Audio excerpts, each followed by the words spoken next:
اللہ الرحمن الرحیم۔ عاصم بن محمد بن زید بن عبداللہ بن عمر نے اپنے والد سے حدیث بیان کی، کہا حضرت عبداللہ بن عمر رضی اللہ عنہ نے کہا کہ رسول اللہ صلی اللہ علیہ وآلہ وسلم نے فرمایا، اسلام کی بنیاد 5 رکنوں پر رکھی گئی ہے۔ اس حقیقت کی دل، زبان اور بعد میں ذکر کیے گئے بنیادی اعمال کے ذریعے سے گواہی دینا کہ اللہ تعالیٰ کے سوا کوئی معبود نہیں اور حضرت محمد صلی اللہ علیہ وآلہ وسلم اس کے بندے اور اس کے رسول ہیں۔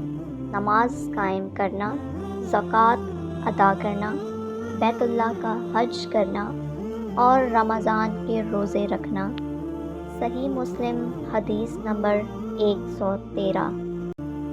عمر بن اسحاق کے والد اسحاق بن عبداللہ نے حضرت ابو ہریرہ رضی اللہ عنہ سے روایت کی کہ رسول اللہ صلی اللہ علیہ وآلہ وسلم فرمایا کرتے تھے، جب انسان کبیرہ گناہوں سے اجتناب کر رہا ہو تو 5 نمازیں، 1 جمعہ دوسرے جمعہ تک اور 1 رمضان دوسرے رمضان تک درمیان کے عرصے میں ہونے والے گناہوں کو مٹانے کا سبب ہے۔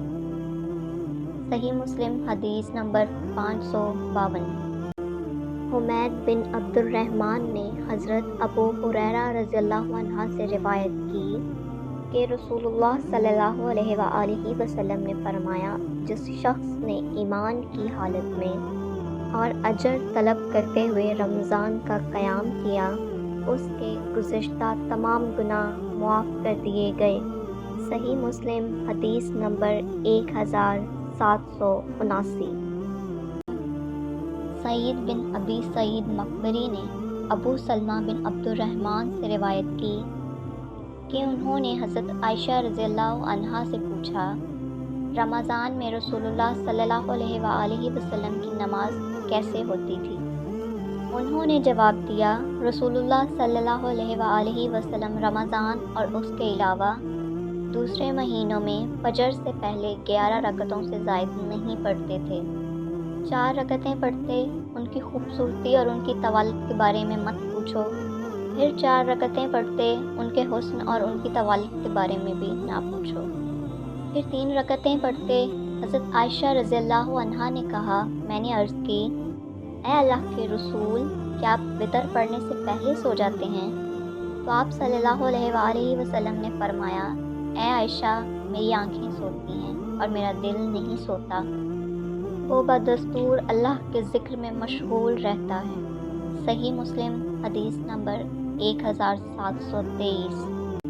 عبداللہ بن ابی لبید سے روایت ہے کہ انہوں نے ابو سلمہ سے سنا، انہوں نے کہا، میں حضرت عائشہ رضی اللہ عنہا کی خدمت میں حاضر ہوا اور کہا، اے میری ماں، مجھے رسول اللہ صلی اللہ علیہ وآلہ وسلم کی نماز کے بارے میں بتائیے۔ تو انہوں نے کہا، رمضان اور غیر رمضان میں رات کے وقت آپ کی نماز 13 رکعتیں تھیں، ان میں فجر کی سنت 2 رکعتیں بھی شامل تھیں۔ صحیح مسلم حدیث نمبر 1726۔